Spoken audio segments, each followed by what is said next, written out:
चाय वाले मंच पे आ जाए। आपकी जैसी बहुत बड़ी हीरोइन है हमारे इंडस्ट्री में, प्राउड होता है। लोग हिंदी बोलते हैं लेकिन हमारे भोजपुरी में भी हिंदी से कम नहीं है। पतारी कमरिया से सर के घाघरिया हर मार करई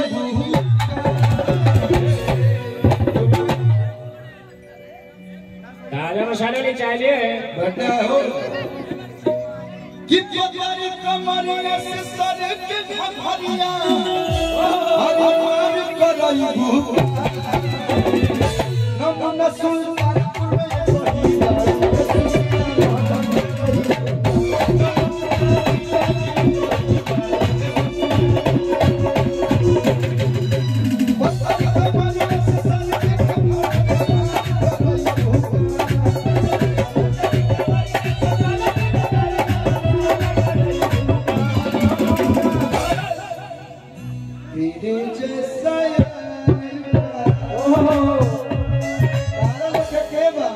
लाइन चेंज क्यों नहीं किए? ए से शुरू ए से खत्म। ये हमारे गार्जियन है, हमारे समर भैया करिया करिया वही के भैया मेरे राखी के ओ निभाना मतलब किसी भी परिस्थिति में चले आना। हंसुआ के बिया में खूबी है कि सुनना बड़ा सुन ला कि अरे ताकता की ढेर भाई हो ताकता की ढेर भाई बोला मिला बाबा फूला कितनी बोला हो बोला हो अरे बोला हो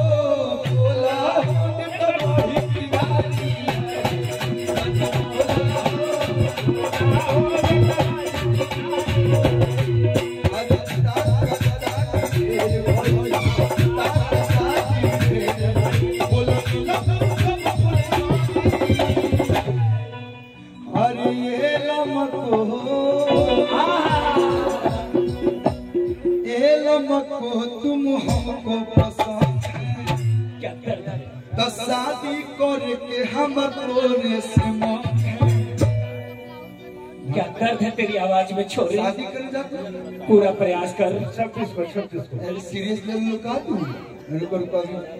भैया लोग के शादी में आने के बाद अभी टाइम है मजाक कर रहे थे। कहे के बाद कि तुम मोहब्बत की गाड़ी ये गोरी हार्ट में 4 चेम्बर होते हैं, अलिंद और नीला, डाई का स्पिटफॉल, डाई का मास्टर बोले हुए यह कुल हुई।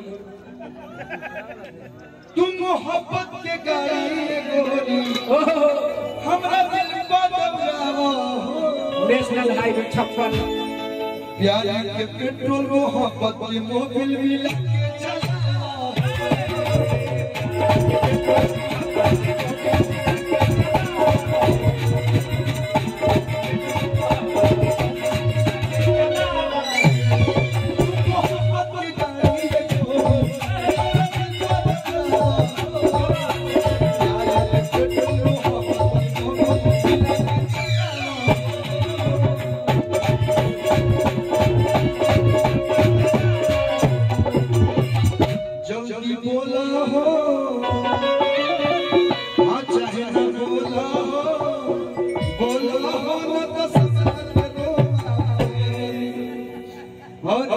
भैया लोग के फरमाइश किया नाच ने पत्थर की ना डांस लाइक स्नैक। डांस हो जाए उसमें। वो गाना में आकांक्षा चुपे जी रही, ये अवतार जब चेंज करती है तो मतलब ऐसा ड्रेस पहनती है तो देवी लगती है, वैसा ड्रेस में जैकलीन फर्नांडिस लगती है। कलाकार वैसा ही होना चाहिए, जैसा ड्रेस वैसा भेष। अगले ड्रेस में एंजेलिना जोली। पहिले पेमेंट एडवांस होई सबे छड़लिया के डांस। उस गाने में भी यही थी कि मर्द करिया बात का तोरा ले बढ़िया।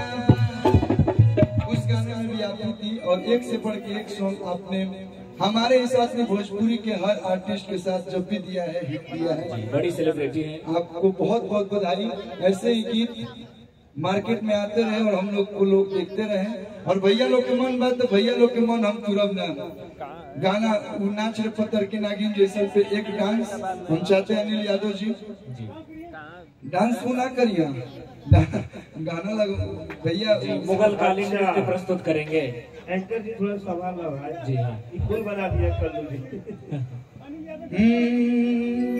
और हमनी के एगो फिल्म भी आवत था शादी बाई चांस, जना में आकांक्षा जी बानी और हम बानी, तो अच्छा लागेला। हमनी के साथ में फिल्म एल्बम सब हमनी के करते हैं सब। जब भी काम करें जब मजा आवेला। तो आप लोग फिल्म जब आई शादी बाई चांस देखब लोग, नाच रे पत्थर की नागिन जैसन के आप लोग इतना प्यार देनी, 1 के भी 2 के भी, जल्दी 3 भी आवत था तो ओकरा के ढेर सारा प्यार और आशीर्वाद जब लोग। उम्मीद बा कि आप लोग को पसंद आई। लाके लगा दे भैया, लेकिन ताली चारों तरफ से बाजी तबे होई। एक बार जोरदार ताली चारों तरफ से बजा दे लोग आप लोग। ये ताली हमको